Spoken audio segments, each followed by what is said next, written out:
તેથી મારી ભગવતી ચામુંડાને સોમલા બાપુ ખાચર પડી ગયા હતા, ઉભા થઈને બે હાથ લંબાવીને એટલું કીધું કે હે માં, હવે મારી નહીં, હવે આ બાળકની આબરૂ રાખવાની. તેથી ડુંગર ઉપરથી ગેબી અવાજ કર્યો, દરબાર જેના બાવડે હું વિષ ભુજાળી બેઠી હોય ને મૂંઝાવાનું ન હોય.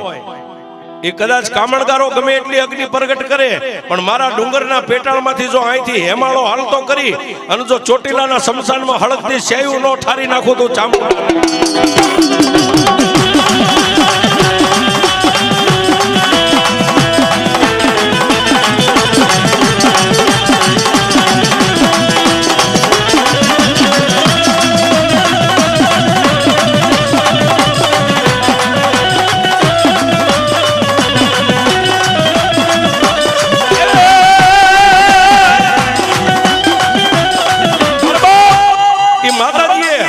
હિમાલયનું પાણી આવે એમ પાણીનો ધોધ ડુંગર નીચેથી નીકળ્યો.